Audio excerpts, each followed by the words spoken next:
Now, thank you, Rahul, for that very on-point introduction of Prajakta. I just take the liberty of adding one more point to that.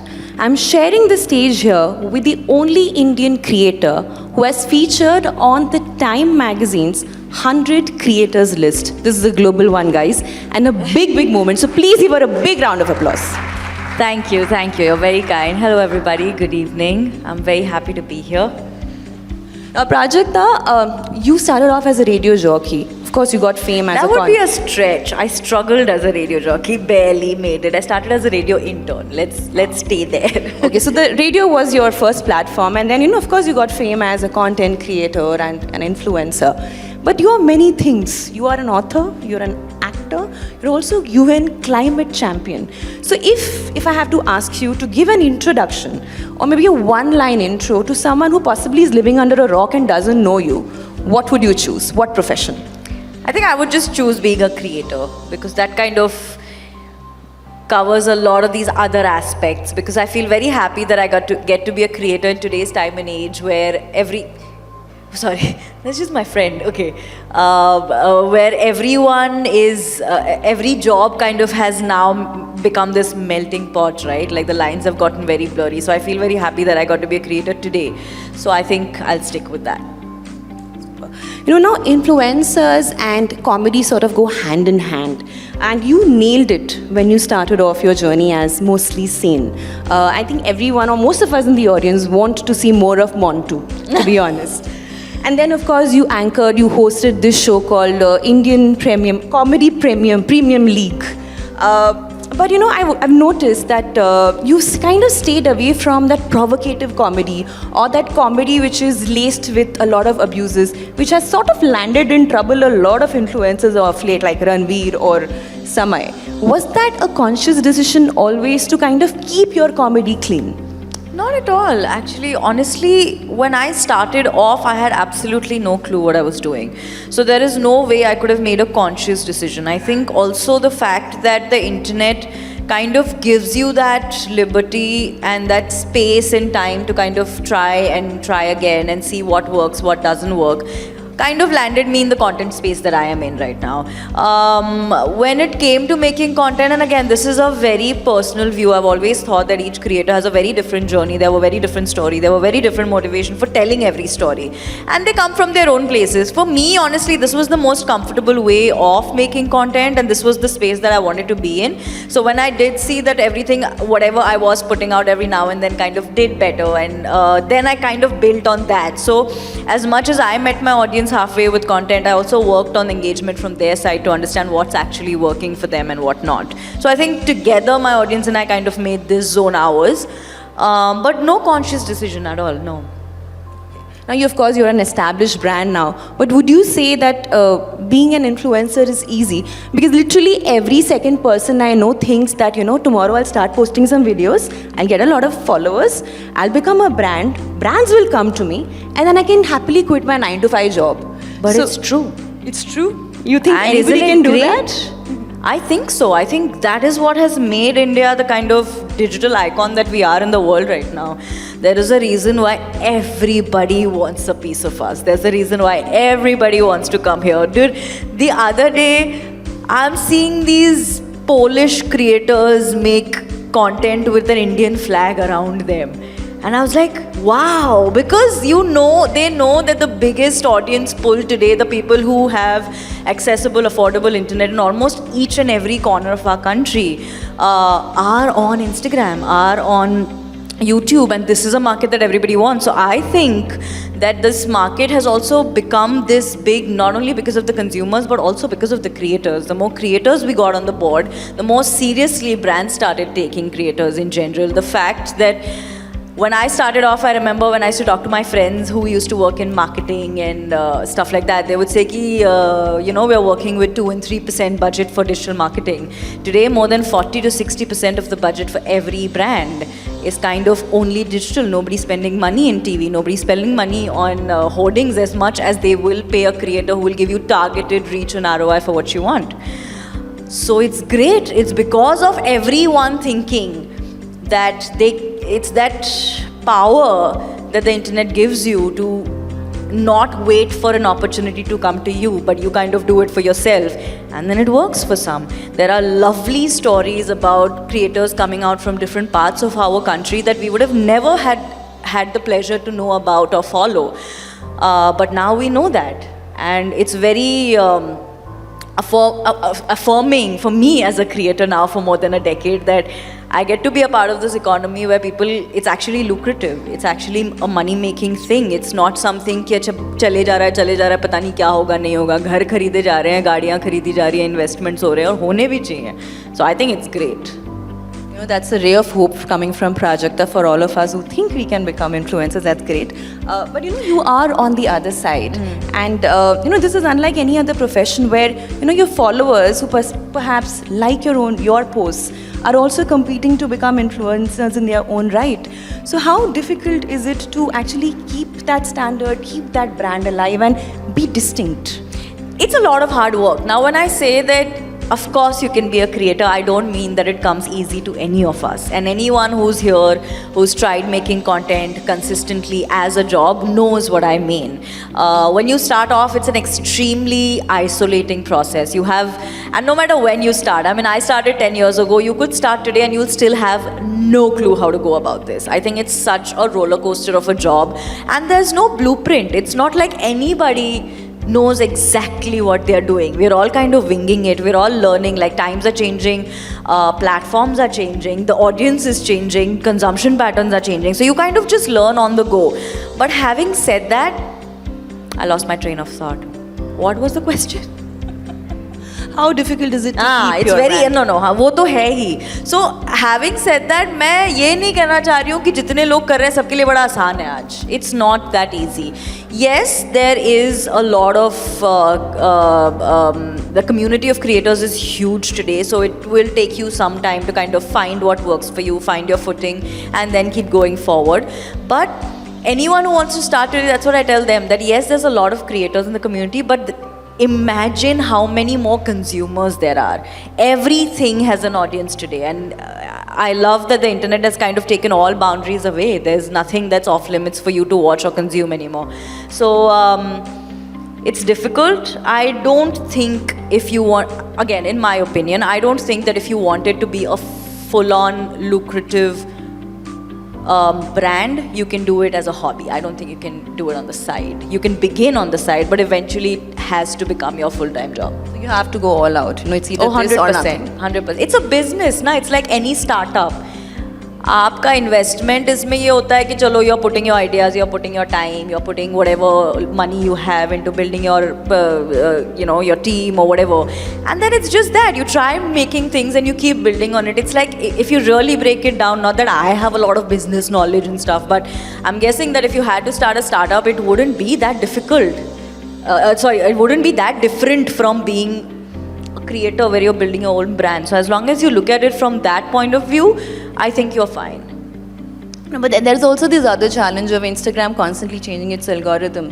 And of course, the government has also stepped in. They want to make influencers more accountable today. So the restrictions have increased. So how are you also grappling with that as you move forward? Is that tough, or is it something that can easily be managed? You learn, you see, it's a wave. You surf or you swim. If you want to choose to stand on the side and look at things, you miss out on it. So you kind of make what you can of the opportunities. Honestly, the number of times when everyone's like, oh my God, AI is going to take our job. And I was like, bro, you don't get to make that choice anymore. I mean, the world's kind of going to evolve into what it's evolving anyway. So as a creator, the one thing that you can never do is be complacent or tell yourself कि अच्छा चलो now I know what I'm doing. Honestly, if you ask me where do I see myself as a creator in the next 2 years, I have no clue. I didn't see this happening 10 years ago when I started. So clearly I don't know better. So when you're in a situation like this, obviously there's going to be newer things and things that you were not used to that you're going to have to adapt to, and then I think you just play with that. You know, I also touched upon algorithms, and I want to, talk a little bit more about it. And because I've seen your videos where, you made some fun videos where you spoke about, how you're dancing to the tunes of Instagram's algorithms. It's very cute. And as an OG content creator, I want to ask you to give 3 tips to the ones who want to enter this world.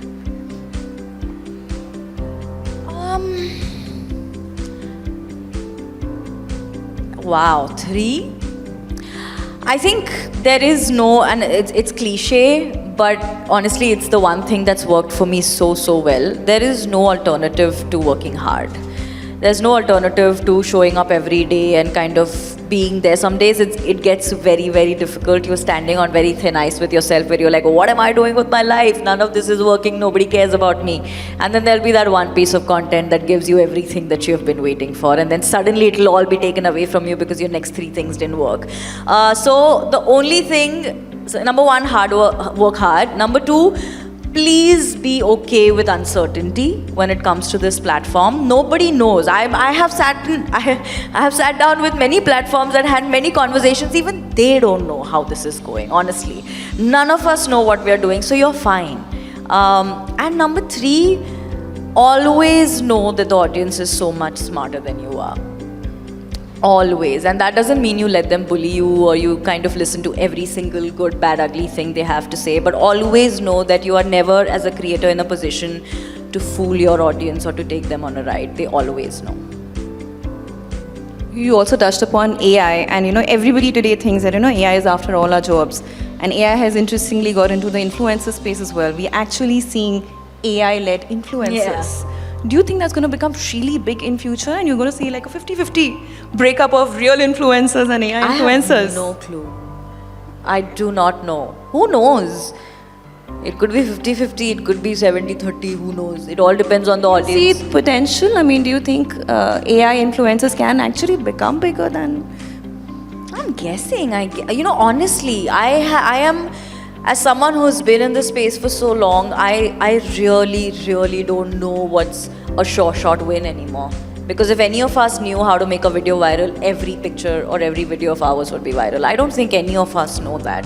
So for us to predict any kind of trends or any kind of movement coming from a purely creative space, I think is very tough.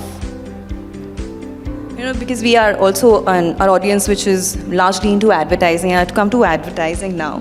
You worked on global initiatives like Michelle Obama's Girl Education campaign. And of course, you were United Nations' first youth climate champion. UNDPs, United Nation Development Programs, yeah. And does that association sort of wane when you think of brand collaborations? I mean, when you pick those brands that you really need to associate with? Just to give you an example, would you ever maybe have a collab with a Rajnigandha, which maybe a Priyanka Chopra has done in the past? Is that something that you would consider, or you would just go ahead and do it if you think there's enough humor, you can do it, pull it off well? I think both these sides of my job are not kind of interdependent in any way. They do kind of cross over, and I'm sure there are pros and cons of both.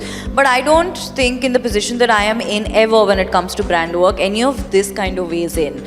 I'll be very honest, none of this was again a plan. I never thought that I want to work in climate, or I want to work in girls' education, or I want to work in gender equality, inclusivity, like any of that. It kind of just happened.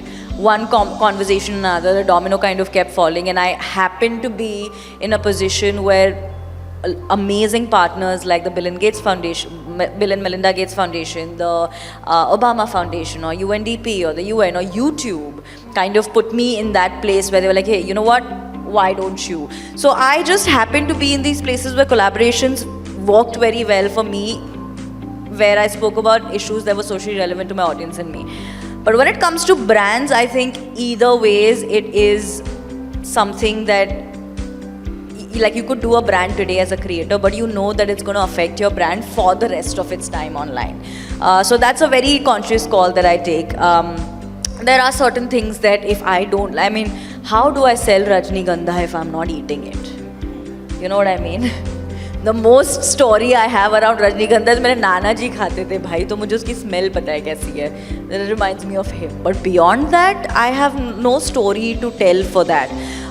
So as long as it can be a seamless conversation with my content, as long as it can be a part of my life, and which is why I feel very happy that I've got such long associations with someone like, say, a Gillette. Because that has been organically been a part of my life for a very long time. So that conversation becomes very easy.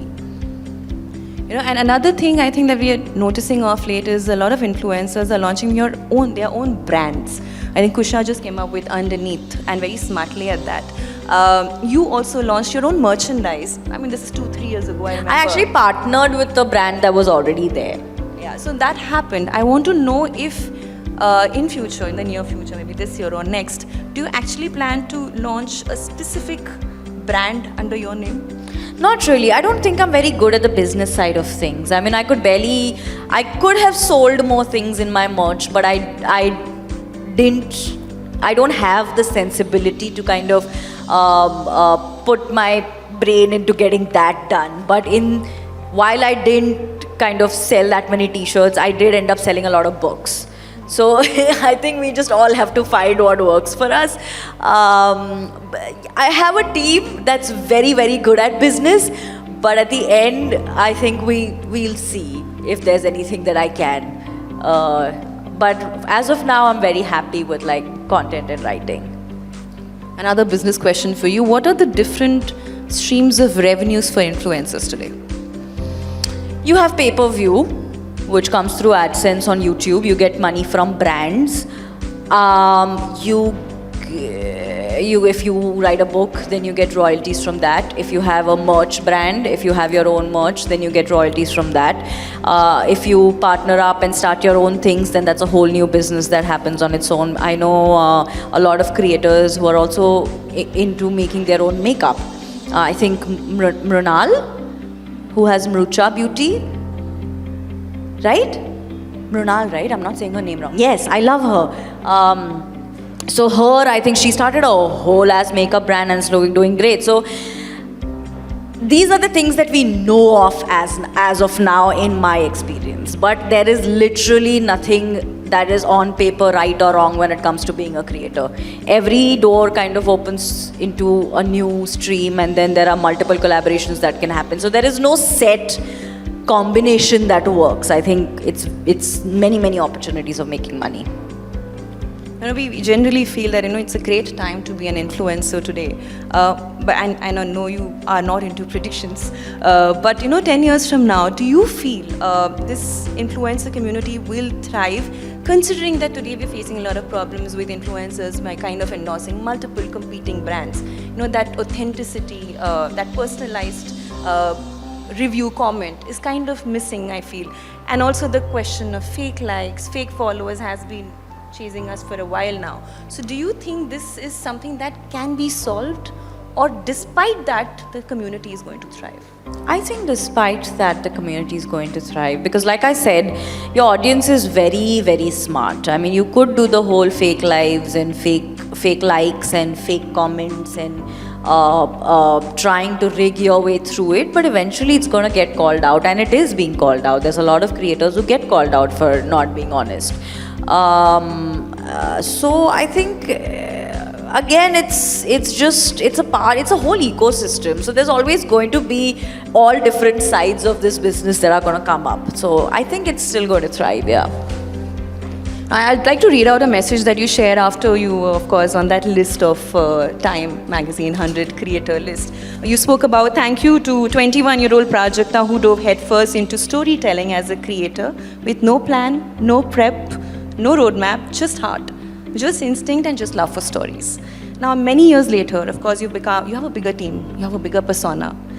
Are you at that stage in your career where you still let instinct decide for you?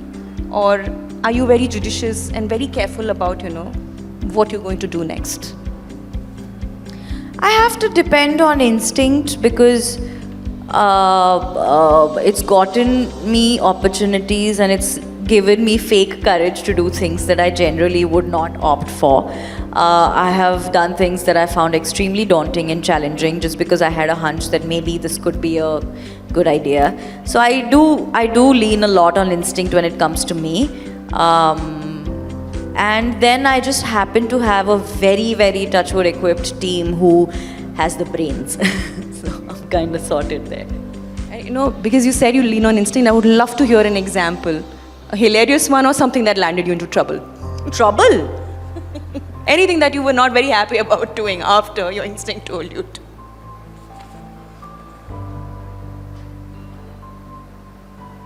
What was I not happy about doing?